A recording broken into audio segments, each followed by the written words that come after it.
জানলা ধারে বসে রয়েছি আপনাদের সাথে কথা বলার জন্য। Welcome to MT blog. আপনারা সকলেই জিজ্ঞেস করেন আমি কোথায় থাকি কোথায় থাকি কোথায় থাকি। আমি বারবার বলি আমি থাকি ওয়েস্ট বেঙ্গলে, এবং কখনো থাকি আসানসোলে, কখনো থাকি কলকাতায়। আমি এখন আছি কলকাতায়, এবং আজ থেকে 3-4 দিন পর আমি বাইরে যাব ঝাড়খণ্ডে। সেখান থেকেও আপনাদের সাথে কথা হবে। তো আজকে ভাবলাম কলকাতা থেকে আপনাদের সাথে কথা বলি। তো দুটো ইম্পর্টেন্ট জিনিস বলার জন্য এলাম। এটা অবভিয়াসলি কাজে লাগবে, পরিবার তৈরি করতে, নিজেদের সন্তান সন্ততিদের তৈরি করতে কাজে লাগবে। এটা অ্যাওয়ারনেস। একটা অ্যাওয়ারনেস হচ্ছে দুই ধরনের। নিজেদের বাচ্চাগুলিকে, ছেলে হোক বা মেয়ে হোক, তাদেরকে শেখাতে হবে what to do and what not to do. তো এখন অন্য প্ল্যাটফর্মে যেখানে আমি কাজ করি অলরেডি, আমি কিন্তু সেখানে হিন্দিতে কাজ করি। বেঙ্গলিতে আমার সবেধন নীলমণি এই এমটি ব্লগই চলে, বাকি সব হিন্দিতেই রয়েছে। তো আমি দীর্ঘদিন অ্যাকচুয়ালি বাংলার বাইরে কাজ করেছি, সেখানে হিন্দি স্পিকিং অনেক বেশি ছিল, এবং তার ফলে হিন্দিটা আমার মানে ভীষণ অভ্যেস হয়ে গিয়েছে আর কি, অফিসিয়াল ল্যাঙ্গুয়েজের মতো। আর সেই জন্য হিন্দিতে লেখা এবং পড়া, যে ভাষাটা আপনি বেশি ব্যবহার করবেন সেটাই কিন্তু গেঁথে যায়।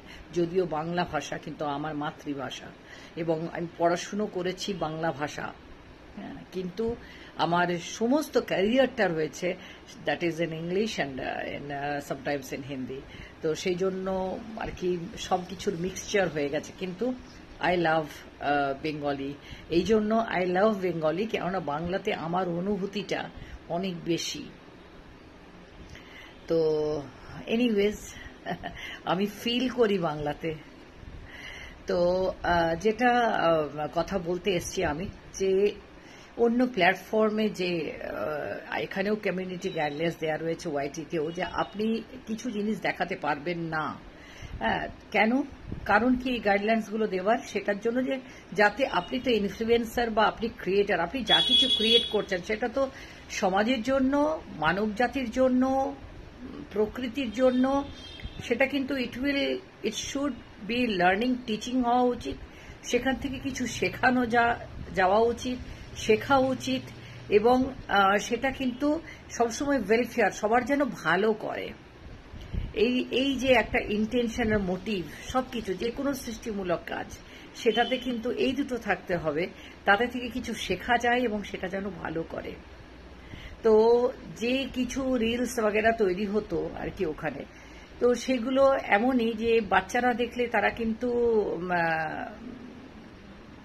ভালো কিছু তো শিখবেই না, উল্টে একটা কুরুচির একটা ইয়ে হবে, প্রতিপালন করা হবে একটা কুরুচিকে, এবং যেটা সমাজের একটা অবক্ষয়ের দিকে সমাজকে নিয়ে যাচ্ছে।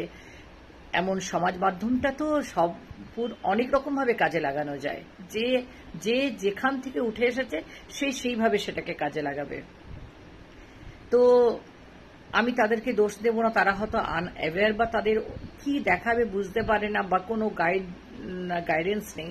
তারা ওই ধরনের রিল বানাতো, বা জেনে বুঝেই বানাতো, বা পয়সা ইনকামের জন্য, যা কিছু রিজনেই হোক কেন না, কিন্তু সে তো জানে, এইটুকু বোধ মানুষ হিসেবে সবার থাকে যে এটা কিন্তু ঠিক নয় করা।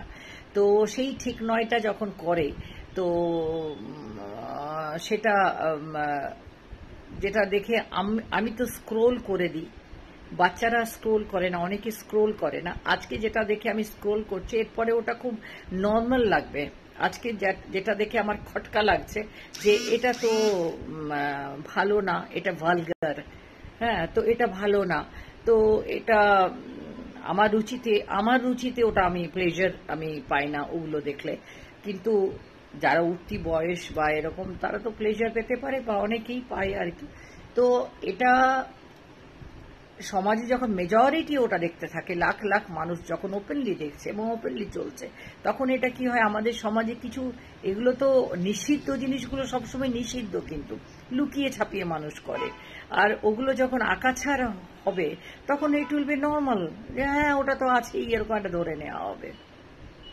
তো যদি নর্মালি ওটা সমাজের আমাদের কালচার হয়ে যায়, তাহলে কিন্তু আমরা আমাদের সভ্যতা থেকে অনেক দূরে ছিটকে পড়ছি বা অনেক নিচে নেমে যাচ্ছি। তো সেইখানে কিছু ওখানে একজন আর কি একটু নিয়ে পদক্ষেপ নিয়ে তাদেরকে বন্ধ করার চেষ্টা করছে। আর আরেকটা কথা আমি তার সাথে অ্যাড অন করেছি এবং এখানেও করছি, যেহেতু আমি হিন্দিতে করেছি ওখানে, আমি এখানে বাংলায় করছি। একটা কথা জেনে রাখা ভালো, খুব অ্যাওয়ারনেসের জন্য কিন্তু আমি এটা বলছি, যে কোনো মহিলাকে সে যে কোনো পেশায় থাকুক, সে গৃহবধূ হোক, সে মেয়ে হোক, কিশোরী হোক, বালিকা হোক, কিংবা মহিলা হোক, সে ঠাকুমা হোক, মানে মহিলা, যে কোনো মহিলাকে পাবলিকলি যখন আপনি তার সাথে কথা বলবেন বা কোনো কমেন্ট করবেন, তার নিয়ে ভিডিও করবেন, তো আপনার শব্দ চয়নটা কিন্তু খুব যথাযথ হওয়া উচিত। আপনি যদি অপশব্দ বা আনপার্লিয়ামেন্টারি কিংবা এমন ধরনের শব্দ ব্যবহার করলেন যাতে করে মহিলার মর্যাদাহানি হয়, যে কোনো মহিলা সম্প্রদায়, মহিলা সমাজ, মহিলা জাতি, তাদের যদি মর্যাদাহানি হয়, এবং এটা যদি আপনি ইন্টেনশনালি করছেন, মর্যাদাহানি করার জন্য করছেন, অবভিয়াসলি আপনি যখন লিখছেন আপনি তো জানেন যে এটা ওই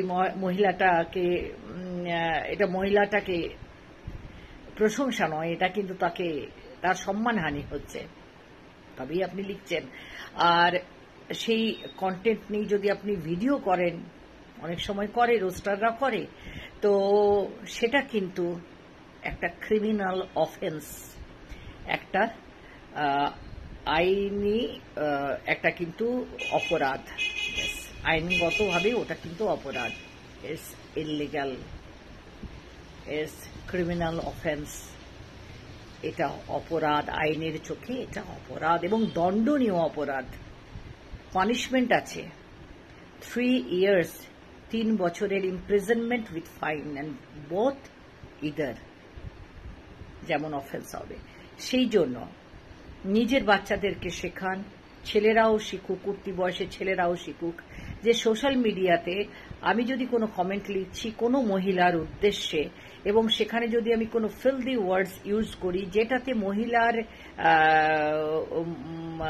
মর্যাদাহানি হয় বা মহিলার যে গরিমা, যে ডিগনিটিটা রয়েছে, সেটা যদি কোনোভাবে হার্ম হয় বা হানি হয় বা ঠেস পৌঁছে, তাহলে কিন্তু সেটা ক্রিমিনাল অফেন্স, সেটা অপরাধ আইনের চোখে এবং শাস্তিমূলক অপরাধ। সেই জন্য এমন নয় যে মহিলারা জানে না, জানে তো, কিন্তু কি হয় না, সবাই সোশ্যাল মিডিয়াতে একটা ক্রিয়েট করতে আসে। Creativity comes out from a very healthy mind and very pleasure and peaceful mind থেকে। তারপর সেখানে যদি আবার শাসন করতে হয়, শেখাতে হয়, তাকে যদি যেটা বলে যে শিক্ষা দিতে হয়, যে দেখ এটা করলে এটা হয়, তাকে শিক্ষা দিয়ে যদি শেখাতে হয়, তাহলে অনেকটা হ্যাপাতেও নিজেকেও পোয়াতে হয়। ক্রিয়েট করবে কি করে? ক্রিয়েট খুব মন থেকে করে, প্রাণ থেকে করে, ভেতর থেকে করে। সেই জন্য এই উপদেশটা আমি এই উপদেশটা দিচ্ছি। আদারওয়াইজ কিন্তু মহিলারা করতে পারে, হ্যাঁ, যদি একটা কমপ্লেন্ট করে, আপনি যে কোনো আইডি থেকে করুন, যে কোনো নাম নিয়ে আপনি করুন, cyber crime will catch you. আপনাকে সাইবার ক্রাইমে যদি FIR করে দেওয়া হয় পুরো স্ক্রিনশট দিয়ে, তাহলে কিন্তু they will find you out, তারা আপনাকে ফাইন্ড আউট করবে এবং ওই ধারাতে আপনাকে চার্জ করা হবে। অনেক হ্যাপা পানিশমেন্ট হলে সেটা, আর এটা তো আপনি ডিনাই করতে পারবেন না, ইটস নট ডিনাবল। তো আর এটা কোনো প্রাপ্তবয়স্ক মানুষ এটা বলতে পারে না, এই বলে মানে এড়াতে পারে না আইনের চোখে যে আমি জানতাম না। এই এক্সকিউজ যদি সাউন্ড মাইন্ড হয় আর যদি প্রাপ্তবয়স্ক হয়, এই এক্সকিউজ আইনের চোখে চলে না। তো সেই জন্য কোনো মহিলার কোনো রকম পোস্টে, সে এমন হতে পারে সে নিজে কোনো অবসিন হয়তো রিল দিয়েছে, ধরে নিলাম অন্য প্ল্যাটফর্মে, ইউটিউব তো অ্যালাউই করে না, অন্য প্ল্যাটফর্মে হয়তো সে দিয়েছে, তার রুচি অনুযায়ী। সেখানে গিয়েও যদি তার সম্বন্ধে আপনি কিছু কুরুচিকর মন্তব্য করলেন, যেটা সেই মহিলাটিরও কিন্তু উমেনহুডের যে ডিগনিটি সেটাকে হ্যাম্পার করে বা তার মর্যাদাকে যদি হানি করে, হ্যাঁ, তাহলেও কিন্তু সেটা অপরাধ। বোঝাতে পারলাম? খুব স্পষ্ট ভাষায় বলছি যে আপনি একজন প্রস্টিটিউটকেও কিন্তু গালি দিতে পারেন না। গালি মানে সেই গালি যেটা মহিলার মর্যাদার বিরুদ্ধে। এবার নিশ্চয়ই ক্লিয়ার হলো, ইউ ক্যান নট, এটা আইনত অপরাধ। তো এই কথাটা নিজের ছেলে যখন মানুষ করেন আর কি আপনারা, আমি একটা কথাই বলেছি, মা সম্মানের সাথে যদি বাঁচে, ছেলে কিন্তু বড় হয়ে অন্য মহিলাকে পাবলিকলি সম্মান দিতে হয়, এটা শিখে যায়, তাকে শেখাতে হয় না। আর নইলে যদি মা শেখাতে না পারে, মা সেইভাবে জীবনযাত্রা না করতে পারে, হ্যাঁ, আর বাচ্চাটি ওইটা দেখে ভাবে আরে আমার মায়ের সাথে তো আমার মায়ের বয়ফ্রেন্ডরা এরকম এরকম করে কথা বলে, যে আসে সে কথা বলে, তা আমিও বলি, সে যদি সেটা শিখে যায়, আপনি যদি না শেখান, তাহলে কিন্তু জীবন শিখিয়ে দেয়। আপনার ছেলেকে যখন জীবন শিখিয়ে দেবে না, জীবন তার লাইফ যখন জীবন শিখিয়ে দেবে, সেটা অনেক বেশি পেইনফুল আর অনেক বেশি হার্শ হয়, কর্কশ, অনেক বেশি নিষ্ঠুর আর কি, জীবন যখন শেখায়। আর সেটাই তো কর্মফল, সেটা ভীষণ ভয়ঙ্কর, সেটার দুঃখ আপনিও নিতে পারবেন না নিজের ছেলেকে ওই অবস্থায় দেখে। আর সর্বোপরি রয়েছে দেশের আইন। তো সোশ্যাল প্ল্যাটফর্মে আমরা সবাই আসি এন্টারটেইন হতে, কিছু শেখাতে, নিজের কিছু এক্সপিরিয়েন্স শেয়ার করতে, কিছু মোটিভেশনাল ভিডিও দিতে। যেমন আমি আসি যে হ্যাঁ ভাই, দাম্পত্য জীবনটাকে খুব সুন্দর করে বাঁচো, দুজনে মিলে বাঁচো, শত মতামত মিল হবে না, হয়তো স্ত্রী একবার ভুল করলো, পরকীয়া করলো, কি স্বামী একবার ভুল করলো, কি দুবার ভুল করলো, পরকীয়া করলো, দেখো না কতটা ক্ষমা করে তাকে। যখন ভালোবাসো, যাকে ভালোবাসা যায়, তার জন্য তো নিজের ইগো, নিজের আত্মসম্মান, নিজের মানে খারাপ লাগা, নিজের ব্যথা, নিজের যন্ত্রণা পাওয়া, নিজের কে যে ঠকিয়েছে সেইটা ভীষণ যন্ত্রণাদায়ক, সেটাকেও তো ত্যাগ করা যায় যদি সত্যিকারের ভালোবাসেন নিজের স্বামীকে, বা স্বামী নিজের স্ত্রীকে যদি সত্যিকারের ভালোবাসেন, সংসারটাকে যদি সত্যিকারের ভালোবাসেন, তাহলে যদি তারা কোনোভাবে ভুল করে, পরকীয়া করে ভুল করার কোনো রাস্তা কিন্তু রাখবেন না। যদি করে ফেলে, তাহলে একটু ক্ষমা ঘৃণা করে তাকে নিয়ে সংসারটা করুন। আমি সংসার করতে বলি, বাচ্চা হোক, সন্তান হোক। আজকাল মেয়েদের কি জানি একটা বিকৃত একটা কি, বাচ্চাই নেবে না কেন? If you can not create, আপনি যদি সৃষ্টি করার জন্য ভগবান আপনাকে বানিয়েছে,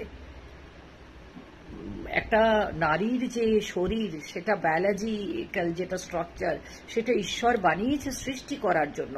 কেন? প্রকৃতির নিয়মই হচ্ছে সৃষ্টি করার জন্য। সেটাকেই যদি আপনি পালন না করলেন, প্রকৃতির নিয়মটাকে, ঈশ্বরের নিয়মটাকে, উপরওয়ালার নিয়মটাকে, তাহলে তো প্রকৃতির যা বিপর্যয় হবে, আপনারও কিন্তু জীবনের একটা জায়গায় গিয়ে মনে হবে বেকার একটা জীবন। যে জীবনের, যে গাছে ফল হয় না, চেষ্টা করে মানে ইচ্ছে করে যেটা ফল হয় না। আমি কিন্তু যাদের হয় না তাদের কথা একবারও বলছি না, তাদের অনেক উপায় রয়েছে। এখন সায়েন্স অনেক আগে এগিয়ে গেছে, বাচ্চা চাইলে বাচ্চা পেতে পারে, বাচ্চা হতেই পারে।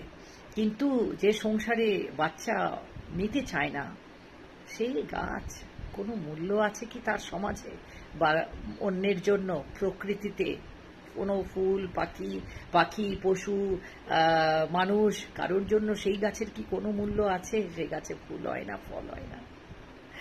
তো যাই হোক, আপনাদের সুন্দর সম্পর্কগুলো আমি অনুপ্রেরণা দিই, আমি মোটিভেট করি, যাতে করে আপনাদের সুন্দর সংসার হয়। আপনার সন্তানদেরকে শেখাবেন তারা যেন ভবিষ্যতে কোনো রকম এরকম একটা প্রবলেমে না পড়ে, এবং কি করতে হয় কি না করতে হয় এটা শেখানোর দায়িত্ব কিন্তু মায়ের অনেক বেশি, বাবারও বটে, মায়ের অনেক বেশি। বাচ্চারা মায়ের লার্নিংটা first, mother is the first teacher of the life. তো মায়ের ভূমিকাটা খুব ভালোভাবে পালন করুন, এটাই সবাইকে বলবো। আর যদি সবাই একমত থাকেন তাহলে এমটি ব্লগকে প্লিজ আপনারা সাবস্ক্রাইব করবেন, লাইক করবেন, শেয়ার করবেন। সাবস্ক্রাইবের পাশেই থাকে জয়েন বাটন, আর জয়েন বাটনে টাচ করলেই পাবেন মেম্বারশিপ। মেম্বারদের জন্য আলাদা করে ব্লগ থাকে, তাদের জন্য আলাদা করে লাইভ আসি আমি, শর্টস থাকে। আর আপনারা থ্যাঙ্কস আমাকে দিতে পারেন, থ্যাঙ্কস দিলে ওই ইউটিউব থেকে আপনারা পাবেন ব্যাজ, আর আলাদা করে পাবেন ইমোজি। তাহলে আজ চলি, বাই বাই, সি ইউ।